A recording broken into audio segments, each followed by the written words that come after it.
Oi, gente, tudo bem? Sejam bem-vindos para mais uma leitura comentada de Úrsula.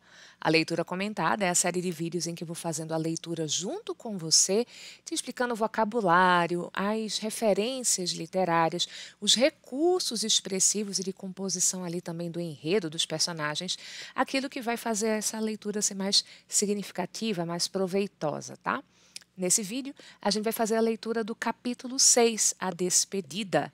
Para relembrar onde é que a gente tinha parado, o Tancredo tinha acabado de ter uma reunião com o pai dele e o pai dele permitiu que ele casasse com Adelaide, mas impôs uma condição, né? Ele vai ter que passar um ano fora executando um serviço, um trabalho, para um cargo que o pai arranjou para ele, e ele vai ter que ficar afastado, então, de Adelaide por um ano, e ele vai ficar afastado também da família, da mãe dele, a quem ele é muito apegado. E aqui a gente tem justamente a comunicação que o Tancredo vai fazer à mãe dele, a Adelaide, dessa reunião que ele teve com o pai. Minha desvelada mãe aguardava-me trêmula e ansiosa e perguntou-me aflita: recusou? Não, senhora. Tornei-lhe amargurado. Louvado seja o Senhor! Exclamou então com reconhecimento, mal compreendendo o excesso da minha dor, e lágrimas de satisfação lhe regaram as faces. Então, a mãe do Tancredo, vamos lembrar, ela apoia muito esse relacionamento dele com a Adelaide, e ela é sempre pontuada como uma mulher desvelada, ou seja, uma mulher que é muito carinhosa, uma mãe muito carinhosa, muito dedicada, muito cuidadosa com esse filho. E Adelaide, erguendo as mãos aos céus e fitando nele seus grandes olhos úmidos de prazer, parecia concluir a oração começada por minha mãe. Os olhos úmidos de prazer porque eles estão enchendo de água, eles estão marejados por causa da felicidade dessa notícia, né? Que o pai não se opôs ao casamento. Adelaide disse-lhe, então Tancredo está falando para ela, não cedas assim aos transportes de uma aventura que ainda se envolve nas sombras do porvir. Então, ele está fazendo um conselho aqui, né? Não cedas aos transportes, às emoções de uma aventura, de uma felicidade que ainda não está certa, porque ela ainda está metida nas sombras do porvir, do futuro. Porque o despertar-te seria doloroso. Olha, Adelaide, o que a gente está vivendo agora é sonho. Meu pai impôs-me a dura condição e eu submeti-me a ela. Meu Deus, que posso eu fazer? Sabeis qual seja? Oh, é um custoso e amargo sacrifício, é um ano de separação arrastado no exílio.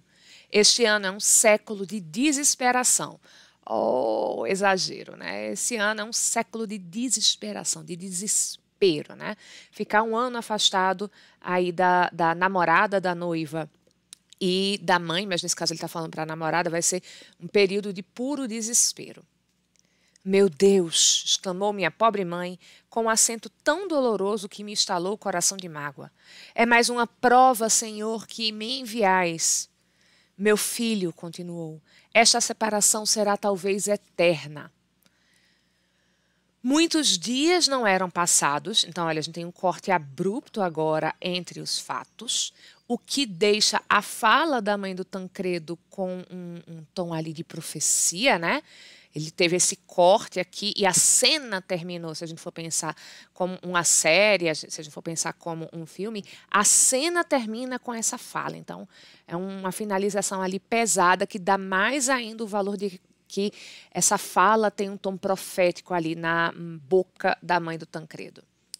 Muitos dias não eram passados, ou seja, não haviam se passado muitos dias, um jeito indireto de dizer poucos dias depois, quando eu em pé, no meio do salão de meu pai, com os braços cruzados sobre o peito, que sentia partir-se de dor, observava em silêncio a agonia íntima dessas duas mulheres, que na derradeira despedida semelhavam dolorosas estátuas de Níobe.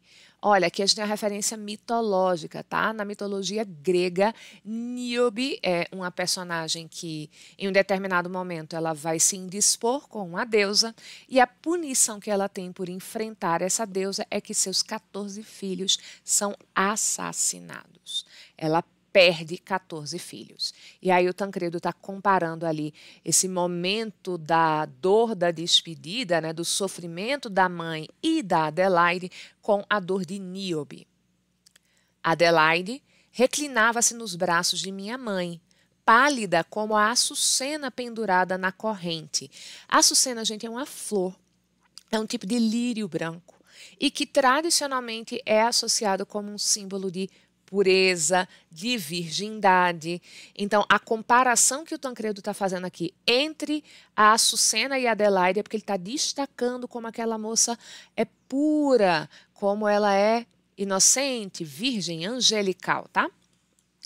E essa mulher, a mãe dele, cheia de bondade e de virtude, esforçava-se por consolá-la de uma dor que só nela era real, mas que supunha igual na donzela que um dia seria minha esposa.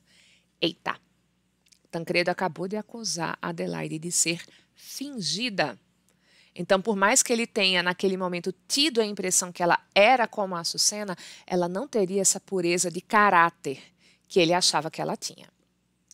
Com mágoa, comparei então o semblante pálido e emagrecido dessa mulher de alma tão heróica e santa com o seu retrato, pendente de uma das paredes do salão, e gelei de pasmo e de angústia. O pintor havia aí traçado uma beleza de 18 primaveras. Uma metonímia, ele está representando os anos por uma estação, que vai ser a primavera, porque ele está destacando aqui a juventude da mãe, quando ela foi representada pelo pintor. E ele está agora fazendo a comparação do antes e do depois. A gente tem esse aspecto da aparência dupla da mãe e como a diferença entre uma e outra vai contrastar as experiências de vida que essa mulher viveu ao longo desse período, tá? Então, como ela era antes, isso aqui é a descrição do retrato. As madeixas de seus sedosos cabelos molduravam-lhe as faces brancas de neve, e as rosas eram tão débeis que tingiam-nas apenas de ligeira cor. Sua fronte, altiva e nobre, coroavam os olhos ternos e expressivos, e os lábios acarminados, onde pairava angélico sorriso, deixavam meio perceber-se 2 renques de alvíssimas pérolas. Essa é a forma mais clichêrizada desde Camões de se descrever um rosto feminino, tá, gente? E que bate muito com o padrão de beleza que o romantismo europeu pregava também. Então, a gente tem uma mulher de pele muito branca, ligeiramente rosada ali nas maçãs do rosto, e aí sempre essa comparação costuma ser feita com a neve, com a cor das pétalas das rosas. Os lábios acarminados são os lábios vermelhos e os dentes, as 2 fileiras, os 2 renques que aparecem, são sempre comparados a pérolas. Lá na literatura clássica, principalmente no barroco, uma variante disso era você falar que a pele era prata, que os lábios eram rubis, tá? Porque se costumava fazer aí o uso de pedras preciosas para fazer a descrição da beleza feminina. O barroco gostava de umas imagens luxuosas. Mas essas comparações, neve, rosa, pérola, extremamente clichêrizadas, bem típicas ali da história da literatura como um todo, desde o século XVI. E agora, demudada, macilenta e abatida pelos sofrimentos de tantos anos, era a duvidosa sombra da formosa donzela de outros tempos. Macilenta é uma palavra pesada, tá? Ela significa emagrecida, mas é uma visão meio cadavérica, mortiça, tá? Então, assim, ela é hoje a sombra da beleza que foi, porque ela tá uma figura ali não somente emagrecida, mas é um emagrecido que é doentio, que é cadavérico. Esta separação forçada era, contudo, a maior dor que a havia torturado, porque um funesto pressentimento dizia-lhe que seria eterna, um mortal pressentimento, tá? E, de novo, a gente tem aqui essa ideia de morte. Já apareceu lá na Macilenta e voltou no funesto. E essa dor debuxava-se, desenhava-se muda, porém viva e profunda, em seu rosto macilento e cheio de rugas. Minha pobre mãe. E ao lado desse retrato estava outro. Era o de meu pai. 60 anos de existência não lhe haviam alterado as feições secas e austeras. Sérias, né? Só o tempo começava a alvejar-lhe os cabelos, outrora negros como a noite. Então, a gente tem aqui a ideia de que o pai fez a mãe passar por muitas provações e sofrimentos, e por isso ela teve essa transformação. E ele não teve. E nesse ponto a gente tem um elemento que é bem interessante. Até a Idade Média e o período ali dos séculos XVI e XVII, existia uma constante conexão entre beleza e pureza de caráter. O romantismo foi um dos primeiros movimentos que começou a subverter essa ideia, frequentemente trabalhando com a ideia que a gente chama de belo feio. Uma figura bela tem uma alma horrível. A Adelaide aqui que ele está apontando que é linda e parece angelical, mas é fingida. E uma figura feia tem uma boa alma, como a mãe que passou por esse processo de perda da beleza, né? Ela se enfeiou com o tempo, porque ela está cadavérica, ela está macilenta em sua aparência, mas ela é uma santa, heróica, cuidadosa, desvelada mãe, tá? Enquanto retraçava, na mente agitada, os desgostos de minha aflita mãe, entrou seu esposo. Notou-lhe o abatimento, viu as lágrimas de Adelaide e seu rosto de leve se contraiu. Tomei-lhe a mão e beijei-a. E ele, voltando-se para a inconsolável esposa, com severa inflexão de voz e com aspecto colérico, perguntou-lhe: Senhora, quando deixareis partir vosso filho? Por toda a resposta, só lhe ouvi um gemido de profundo desânimo. Meu pai! Exclamei sentido. Oh, meu filho! Tornou-me ele com aquele sorriso que lhe é particular. É necessário que nem sempre se atenda às lágrimas das mulheres, porque é o seu choro tão tocante que, apesar nosso, comove-nos. Então, que apesar, a despeito da nossa vontade, nesse caso, o choro vai conseguir nos comover. E a honra e o dever condenam a nossa comoção e chamam-lhe fraqueza. Então, um homem se sensibilizar com o sofrimento de uma mulher é uma fraqueza, está atestando a sociedade dessa época e está reproduzindo o pai do Tancredo. Pois bem, meu pai, na hora em que saio a cumprir a vossa vontade, permiti que vos recomende zeloso o tesouro de minha futura felicidade e a mãe desvelada que minha alma adora. Ele voltou aqui a pontuar que a mãe é muito cuidadosa, dedicada e carinhosa, né? Meu pai, continuei com voz queixosa, adoçai o amargor do meu exílio. Bem sabeis que me é penosa esta separação, que só um requinte de filial condescendência a ela me obrigou. Condescendência aqui, gente, tem o sentido de deferência. O que vai ser isso? É um respeito que, nesse caso, por respeito filial, o Tancredo está cedendo a sua própria vontade. Isso é ser condescendente. Você cede a sua própria vontade em relação ao desejo de outra pessoa, tá? Então, outra pessoa tem o seu desejo, você abdica da sua própria vontade. Só que, nesse caso, o Tancredo está pontuando, só está fazendo isso por causa da deferência que um filho deve ao pai, porque ele deve respeito ao pai dele.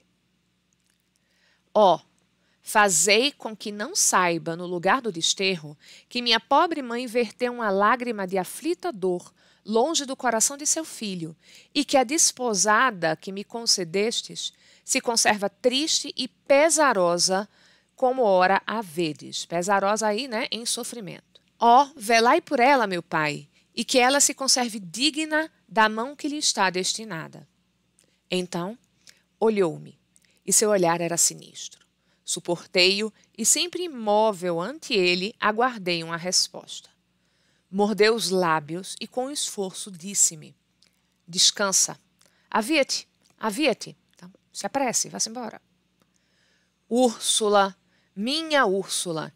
Então, Temos aqui uma quebra, um corte, o Tancredo encerrou a narrativa da despedida e ele está agora se dirigindo diretamente para a Úrsula, que está escutando a história toda junto com a gente, né? Prosseguiu o cavaleiro, reprimindo um doloroso gemido. Beijei as faces mimosas de minha desposada. Uni minha mãe contra o coração, mas não lhe disse um adeus, nem um gemido me arquejou no peito, porque aí havia dorido sofrer. O sofrimento estava tão doloroso que eu não consegui nem mesmo gemer de dor.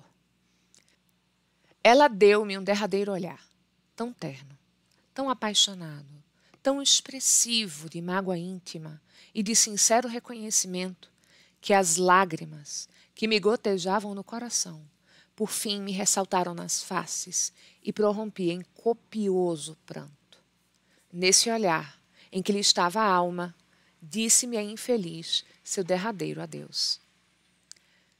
O olhar da mãe dele naquele momento foi tão significativo que vai ter um momento que ele não vai aguentar e o pranto vai ser copioso. Ele vai chorar muito. É um pranto numeroso, são muitas lágrimas descendo pelo rosto do Tancredo. E a mãe dele estava certa. Ele já anunciou para a gente que se confirmou uma separação eterna entre eles. Eles nunca mais se viram. A mãe dele vai falecer antes de ele poder encontrá-la novamente. Agora, como isso vai acontecer, a gente só vai saber na leitura dos próximos capítulos. Eu espero que esse vídeo tenha ajudado você a ter uma leitura mais proveitosa de Úrsula. Boa leitura, um beijo e até a próxima.